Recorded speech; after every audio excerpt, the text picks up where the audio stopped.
Hello friends, मैं professor doctor Dinesh Gupta फिर आपके सामने हाजिर हो गया हूँ। Now we are talking about a factor for starting a new venture. एक नया बिजनेस शुरू करते समय कौन कौन सी चीज़ों पर आपको ध्यान देना है, कहाँ पर लोग गलती करते हैं। तो हमारा ये वर्ल्ड रिकॉर्ड इवेंट चल रहा है मित्रों। ये आज रात के 2 बज रहे हैं और तारीख है आज की अ, 8 दिसंबर 2023, जहाँ पे ये कंटिन्यूसली हमारा आज का चौथा दिन है। और मित्रों, हम बात कर रहे हैं, यहाँ पे सारे स्टूडेंट्स मेरे सामने मौजूद हैं। और factor for starting new enterprise. तो बिजनेस शुरू करते समय सबसे पहले आपको बिजनेस का नाम रखना है। बिजनेस का नाम क्या रखना चाहते हैं, क्योंकि मैं कई लोगों को मिलता हूँ और मैं पूछता हूँ कि बताओ आपका क्या चल रहा है, अभी आपने क्या शुरुआत किया है। तो बोले सर हम अभी भी बस नाम की खोज कर रहे हैं।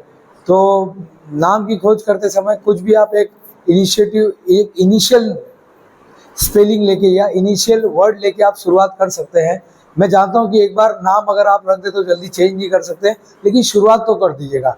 उसमें ज़्यादा समय मत गवाइएगा, क्योंकि बिजनेस का नाम जैसे आप लेते हैं फिर आपको सिलेक्ट करना है बिजनेस का स्ट्रक्चर कौन सा होगा। वो सोल प्रोप्राइटरशिप पे होगा या वो पार्टनरशिप होगा, देन वो पब्लिक लिमिटेड होगा, प्राइवेट लिमिटेड होगा, ज्वाइंट वेंचर में होगा, एपीसी कंपनी होगी, one OPC one person company होगी, या क्या है, यानी किस तरह का आप उसको स्ट्रक्चर में लेना चाहते हैं। तो सेकेंड नंबर पे जो आता है that is your business structure.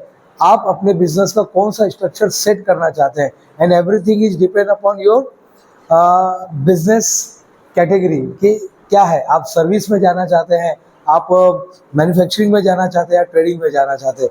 उसके बाद आता है लाइसेंस। देखिए, हमेशा मैं लोगों को कहता हूँ कि आपको लाइसेंस लेना जरूरी है। जो भी फील्ड में, अगर आप मिनरल वाटर बना रहे तो आपको बीएसआई का लाइसेंस, आईएसआई का लाइसेंस लगेगा, एफएसएसआई का लाइसेंस फूड के लिए लगता है। देन अगर आप जीरा सोडा या बेवरेज कंपनी में जा रहे हैं तो वहाँ पर आपको एक लाइसेंस लगता है जिसे एफएसएसआई का लाइसेंस लगता है। जीएसटी नंबर निकालना होता है।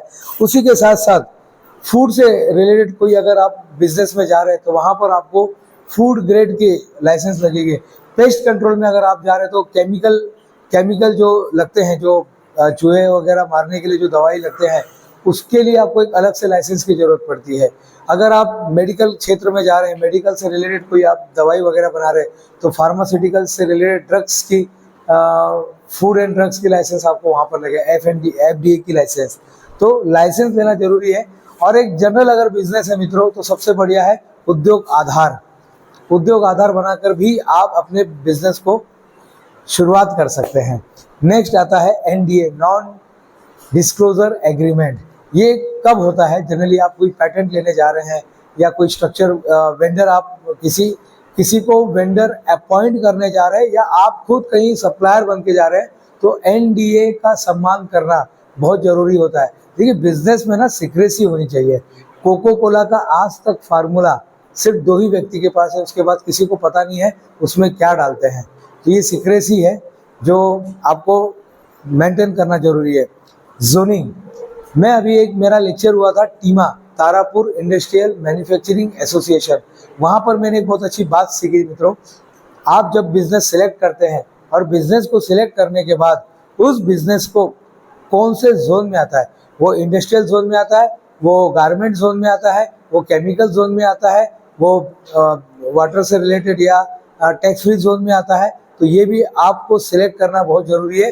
अगर आपका बिजनेस केमिकल से रिलेटेड है तो आपको महाराष्ट्र राज्य सरकार या आपके राज्य सरकार द्वारा दिया गया स्पेशल जोन, वहाँ पर जाकर वो बिजनेस करना पड़ेगा। उसके बाद है रेगुलेटरी रिक्वायरमेंट। बिजनेस जब आप सेटअप कर लेते हैं तो ये भी जरूरी है कि आपका जो नियम है उसका उल्लंघन नहीं होना चाहिए। तो रेगुलेटरी रिक्वायरमेंट मस्ट है। साथ में जब आप बिजनेस करते हैं ना मित्रों, तो इन्वायरमेंटल के बारे में सोचना जरूरी है। आज हमने क्या किया, जंगल और घास फूस पेड़ को तोड़ के वहाँ पे हमने सीमेंट का जंगल बना दिया। वहाँ के एनिमल्स कहाँ चले गए, वहाँ के जो लोग थे पुराने लोग कहाँ पर चले गए। तो हमेशा हमेशा जब भी आप बिजनेस करते हैं तो इन्वायरमेंटल का ध्यान रखना बहुत ज़रूरी है। एक तरफ तो हम बोलते हैं कि इन्वायरमेंटल बचाओ और दूसरी तरफ हम प्लास्टिक के बॉटल का यूज़ करते जा रहे हैं। तो कहीं ना कहीं हमें उसका एक ऑप्शन ढूंढना होगा। मैं जानता हूँ एक कंपनी को जो कॉस्मेटिक बनाती है, मामा अर्थ, जो कहती है हम कॉस्मेटिक बनाते हैं और पेड़ भी उगाते हैं। तो इस तरह का संदेश वो समाज को दे रहे हैं। तो ये संदेश, इस तरह का कोई संदेश लेकर आप अपने बिजनेस को ग्रो कर सकते हैं। इसी के साथ साथ बिजनेस फेल क्यों हो जाता है मित्रों, इसमें से कोई भी चीज़ अगर एक निकल जाती है, कोई भी चीज़ पे अगर आप ध्यान नहीं देते तो बिजनेस फेल हो जाते हैं। अगर आपने गलत जोन में अपने बिजनेस को ओपन किया है तो आपका बिजनेस फेल हो जाएगा। अगर आपने गवर्नमेंट के द्वारा दी गई रेगुलेटरी को अगर नहीं मान रहे हैं तो बिजनेस फेल हो जाएगा। बिजनेस के लिए लाइसेंस नहीं लिया है, बिजनेस फेल हो जाएगा। बिजनेस में अगर आप इन्वायरमेंटल को नहीं बचा रहे हैं तो बिजनेस फेल हो जाएगा। बिजनेस में अगर एनडीए का अगर रिस्पेक्ट नहीं कर रहे हैं, नॉन डिस्क्लोजर एग्रीमेंट अगर प्रॉपर नहीं बना रहे हैं तो बिजनेस फेल हो जाएगा। तो बिजनेस बनाने से ज़्यादा मित्रों बिजनेस को बचाना भी जरूरी है, और उसको बचाने के लिए आप प्रॉपर ये सारी चीज़ों का जो 7 पॉइंट आपके सामने दिए गए हैं, इसका उपयोग करना जरूरी है। यहाँ पर बहुत सारे स्टूडेंट हमारे बीच में बैठे हैं। क्या लग रहा है, आप क्या सीख रहे हैं? ये जो वर्ल्ड रिकॉर्ड इवेंट हो रहा है यहाँ पर, ये जो अभी रात के 2:08 हुए हैं और आज हमारा चौथा दिन है, तो क्या सीख रहे हैं आप यहाँ पर? आप लोगों को क्या क्या जानकारी मिल रही है, कुछ बताएंगे आप?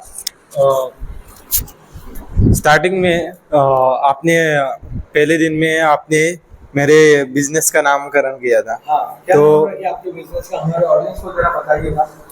आपने मेरे बिजनेस का पावर फोर्स ऐसा नाम रख दिया। मैं ये सेशन सब खत्म होने के बाद मैं मेरा स्टार्टअप चालू करूँगा ऐसा मुझे लगता है।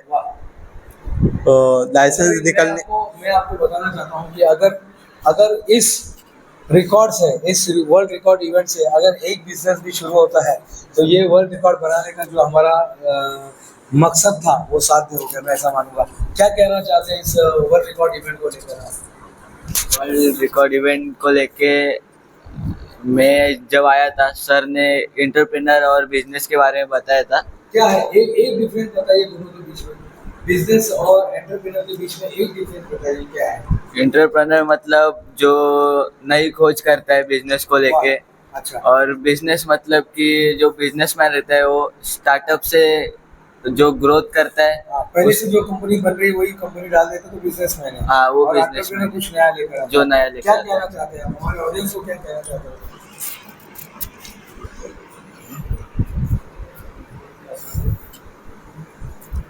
चले ठीक है,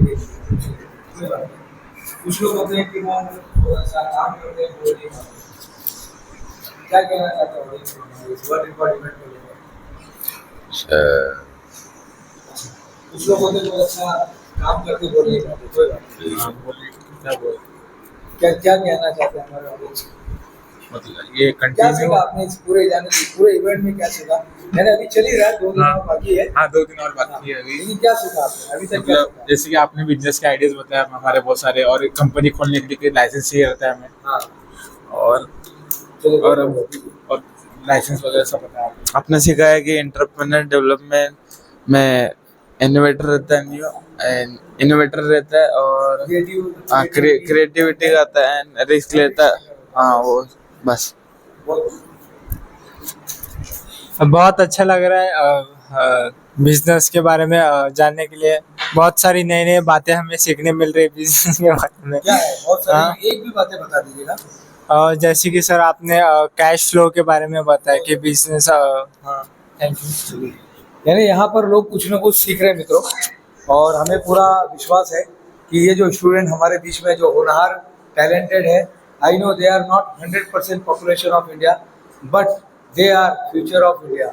और आने वाले भारत का जो बागडोर है, इन्हीं मुस्कुराते हुए बच्चों के हाथ में रहेगा। मैं professor doctor Dinesh Gupta sign up हो रहा हूँ, achievers college of commerce and management, Kalyan, Maharashtra. धन्यवाद।